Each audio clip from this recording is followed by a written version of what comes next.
नमस्कार, मैं मुकेश सुदेनिया। आप देख रहे हैं सीधे बोल यूपी। दोस्तों, पश्चिम बंगाल की राजनीति में एक बार फिर ऐसा सवाल उठा है जिसने पूरे देश को हिला दिया। क्या यह सिर्फ संयोग है या फिर राजनीति के गलियारों में कोई ऐसा राज दफन है जिसे बाहर आने से रोका जा रहा है? नाम है शुभेंदु अधिकारी और सवाल उठ रहे हैं उनके करीबी सहयोगियों और पीए की लगातार असमय मौतों को लेकर। 2013 प्रदीप ओझा का मामला, फिर दूसरे करीबी सहयोगियों के नाम और अब ताजा हत्या के बाद बंगाल की राजनीति में तूफान खड़ा हो चुका है। विपक्ष पूछ रहा है, आखिर बार बार वही लोग क्यों निशाना बनते हैं जो सबसे ज्यादा करीब होते? क्या उनके पास ऐसे राज थे जो बाहर नहीं आने चाहिए थे, या फिर सिर्फ राजनीतिक माहौल का खतरनाक संजोग? दोस्तों, पश्चिम बंगाल की राजनीति कोई साधारण राजनीति नहीं। यहां सत्ता की लड़ाई सड़क से लेकर विधानसभा तक दिखाई देती है। कभी टीएमसी और बीजेपी के कार्यकर्ता आमने सामने, कभी केंद्रीय एजेंसियों पर सवाल, कभी नेताओं की सुरक्षा पर हमला और अब पीए की मौत पर उठते गंभीर सवाल। सबसे बड़ा सवाल यह है कि अगर इतने करीबी लोगों की मौत अलग अलग समय में होती है तो हर बार मामला ठंडा कैसे पड़ जाता है? क्या जांच पूरी ताकत से हुई? क्या सच जनता तक आया, या फिर राजनीति की धूल में फाइलें दब गई? सोशल मीडिया पर लोग दो हिस्सों में बढ़ चुके हैं। एक पक्ष कह रहा है कि यह सब राजनीतिक षड्यंत्र है और बिना सबूत के आरोप लगाना गलत।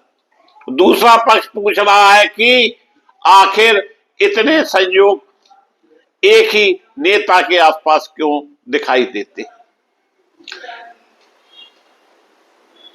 इस बीच सियानी घोष ने दुख जताया।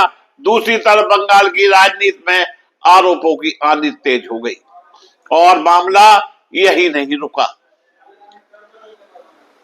महुआ मोइत्रा के साथ हवाई यात्रा में कथित बदसलूकी का मामला भी गर्म आ गया। कई लोगों ने कहा कि राजनीतिक विरोध अपनी जगह है, लेकिन महिलाओं के सम्मान से समझौता नहीं होना चाहिए। दोस्तों,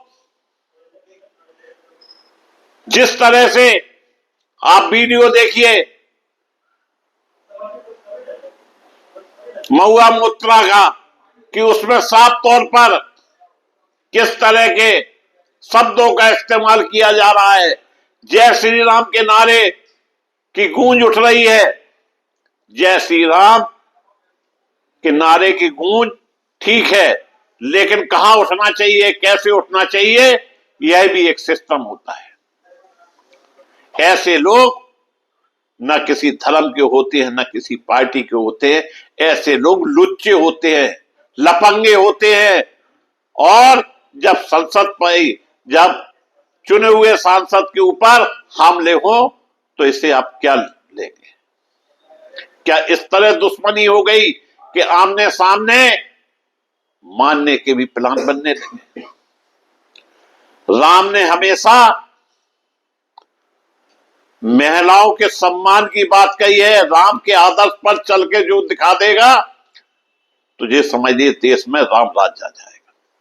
कहने से, नारे लगाने से राम राज नहीं आता। राम इसीलिए मर्यादा पुरुषोत्तम राम कहे जाते हैं। उन्होंने हर काम मर्यादा में किए। लोग पूछ रहे हैं, क्या यही भारतीय संस्कृति है क्या यही राजनीति का चेहरा है? क्योंकि जिस लॉर्ड रामा का नाम लेकर राजनीति की जाती है, उनकी मर्यादा में महिलाओं के सम्मान को सर्वोच्च बताया गया है। लेकिन बंगाल में माहौल इतना जहरीला हो चुका है कि अब हर घटना राजनीतिक युद्ध बनती जा रही है। कहीं हिंसा, कहीं हत्या, कहीं एजेंसियों पर आरोप, कहीं लोकतंत्र खतरे में होने की बात। अब सीधे सवाल पूछे जा रहे हैं, क्या ममता बनर्जी खुद खतरे में हैं? क्या बंगाल की राजनीति उस दौर में पहुंच चुकी है जहां विरोधियों को डराया जा रहा है, या फिर सब चुनावी नैरेटिव बनाने की कोशिश है? दोस्तों, सच तो जो भी हो, लेकिन सवाल बहुत बड़े हैं। अगर किसी नेता के करीबी लोग लगातार असमान परिस्थितियों में मरते हैं तो जनता जवाब जरूर मांगेगी। अगर जांच साफ है तो पुलिस रिपोर्ट सार्वजनिक क्यों नहीं करती है? अगर सब संयोग है तो संदेह खत्म क्यों नहीं होता? और यही वजह है कि अब बंगाल की राजनीति पूरे देश की नजर है। बीजेपी कहती है टीएमसी डर की राजनीति करती है। टीएमसी कहती है बीजेपी बंगाल को अस्थिर करना चाहती है। लेकिन इन सब के बीच सबसे बड़ा सवाल जनता पूछ रही है, सच आखिरकार क्या है? क्या बंगाल में राजनीतिक हिंसा असमान बन चुकी है? क्या सत्ता की लड़ाई इंसानी जिंदगी से बड़ी हो गई है? और क्या कभी ऐसा दिन आएगा जब बंगाल राजनीति नहीं विकास के लिए चर्चा में होगा? फिलहाल जांच एजेंसियों की रिपोर्ट का इंतजार है, क्योंकि लोकतंत्र में आरोप नहीं, सबूत अंतिम सच तय करता है। लेकिन एक बात तय है दोस्तों, पश्चिम बंगाल की राजनीति अभी शांत होने वाली नहीं है। यह लड़ाई केवल चुनाव की नहीं, नैरेटिव, सुरक्षा और भरोसे की भी बन चुकी है। देखते रहिए, क्योंकि बंगाल की राजनीति में अगला खुलासा कभी भी पूरे देश को चौंका सकता है। जिस तरह से देश का एक प्रदेश मणिपुर जल रहा है, अभी तक वहां की आग ठंडी नहीं हुई और बंगाल जलने लगा है। हमारे देश के नेताओं की जिम्मेदारी है कि ऐसी वैरमनस्यता मत बनाइए जो देश के लिए विस्फोटक हो जाए। और आज के नेता यही कर रहे हैं, लोगों को आपस में लड़ा रहे हैं, अपने हित के लिए देश की जनता को दांव पर लगा रहे हैं। इसलिए देशवासियों, जागो, देश आपका है। नेता आता है, नेता चला जाता है, सत्ता आती है, सत्ता चली जाती है। आपस में लड़ना भिड़ना छोड़ें, भाईचारा बनाएं। चुनाव कोई जीते, चुनाव कोई हारे, लेकिन एक दूसरे के ऊपर गोलियों की बौछार ना करें। इसी जवान से अच्छा बोला जाता हो, यही जवान गोलियां चलवा देती है। अच्छी जवान से बड़े काम किए जा सकते हैं, परंतु अगर नेताओं के चक्कर में रहे तो यह देश तरक्की नहीं कर सकता है। नेता सिर्फ अपने हित की बात करता है।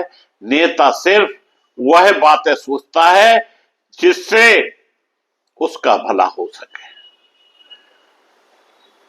मैं आप सबसे निवेदन करता हूं कि जहां पर भी चुनाव हो वहां पर शांति व्यवस्था जरूर बनाएं। इसी के साथ मैं अपनी बात समाप्त करता हूं। आप सभी को पुनः धन्यवाद देता हुआ आपसे निवेदन करता हूं कि आप चैनल को सब्सक्राइब जरूर करें।